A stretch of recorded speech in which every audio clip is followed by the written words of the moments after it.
Hello, hello! In this video, we're going to talk about how we can maintain connection with our child and build connection in that return to school in September, which can be a really tricky time for many children. In video 1 and video 2, we've talked about understanding what your child is experiencing, understanding your own triggers around school, and we've also talked about how we can use communication to support your child. And all of those things, the understanding yourself, building that communication, making that communication empowering for you and your child, all of that helps to build connection. And connection is what we are really trying to do. We are trying to build that connection, strengthen connection between us and our young person all the time. That is the lens through which we can see things. That is the foundation for addressing the challenges and navigating those challenges. So we want that connection to be really strong. Homework, school attendance, behavior expectations, yes, they're important and they can feel very important to us as a parent. I would say, and some people may find this controversial, but I firmly believe they are less important than maintaining connection with your child. You want that connection to be really strong. Use that understanding, be curious, use that communication, do whatever you need to do to build that connection with your child. Review things, redo things, think about it differently, change your perspective, communicate differently, do whatever it takes to strengthen that connection. Let them know that you are championing them, that you are working with them. And I said it in the last video and I'll say it again, I think the likelihood of the majority of children, if not all children, playing up in order to get out of school for a random reason is very, very little. If they are trying to get out of going to school, there is a reason behind that, and that is because they are struggling there. Something is making them feel unsafe. They are feeling unheard. They are feeling over-challenged in that environment. Something about that environment is causing them to feel unhappy there.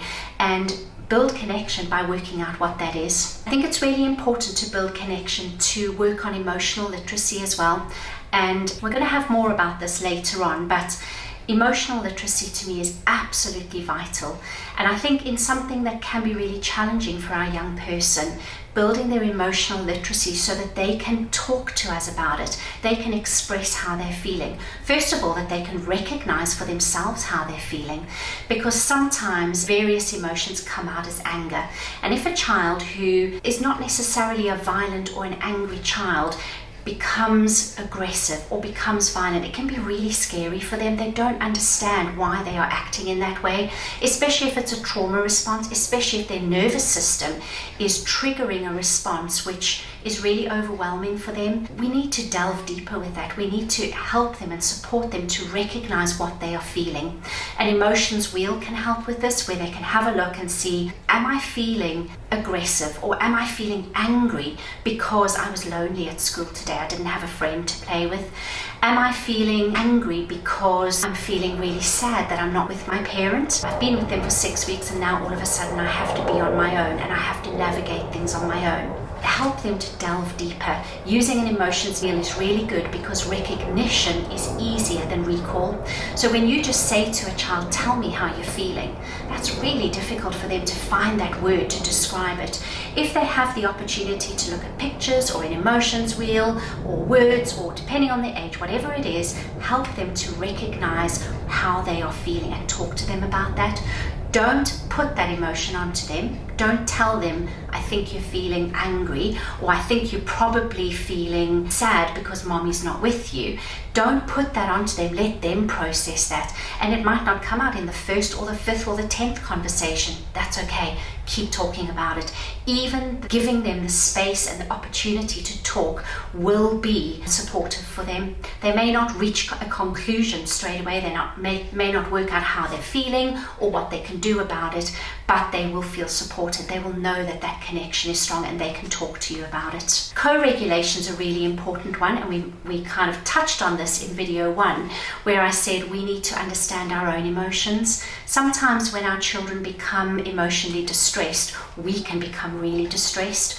What we're aiming for, this is best case scenario, and we're never going to be able to do this all of the time, and we need to show compassion for ourselves when we're not able to do this. But ideal scenario is that we bring our calm nervous system state to our child's dysregulated state. So we are able to be that calm place where they know they'll still be connected to us even if they have a meltdown. We will still love them, we will still accept them. That connection will not be broken even when they cannot manage to make it to school that day. Whatever the case happens to be, that connection is really important. Co-regulation is bringing your calm nervous system to calm their dysregulated nervous system. That requires us to be calm, and when we've had a busy day at work, when we're rushing out in the morning to get them to school on time and then to go to work, when we've got other siblings to look after, when we've got a lot of demands placed on us, it is really, really tough to bring that calm nervous system. So show yourself compassion and do it to the best of your ability. Have some techniques that you can use, possibly breathing, possibly meditating before the children wake up. Whatever it takes for you, have something small, achievable, doable that you can do to create calm for yourself. I've mentioned this already. View school as secondary to the connection with your child. Yes, school's important.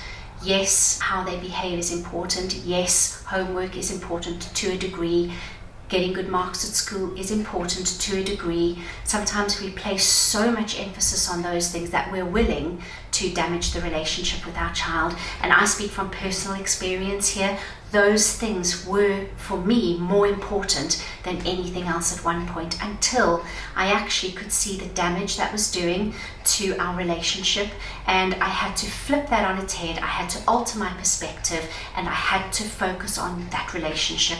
And when you get that relationship stronger, when you start showing your child that you are supporting them, that you are there for them, that you will help them work through this, that is going to have a massive effect on how they feel. Then they may be able to manage going into school for a little bit longer on a certain day. They may be able to manage doing some of their homework. Whatever the case happens to be, they will be able to do more when they feel supported. Next week, we're going to talk about collaborating with your child, working with them. We've already touched on this in some of these videos already, but we'll talk a bit more about that then. But I hope looking at connection and how important that is helps you to navigate the return to school with your child.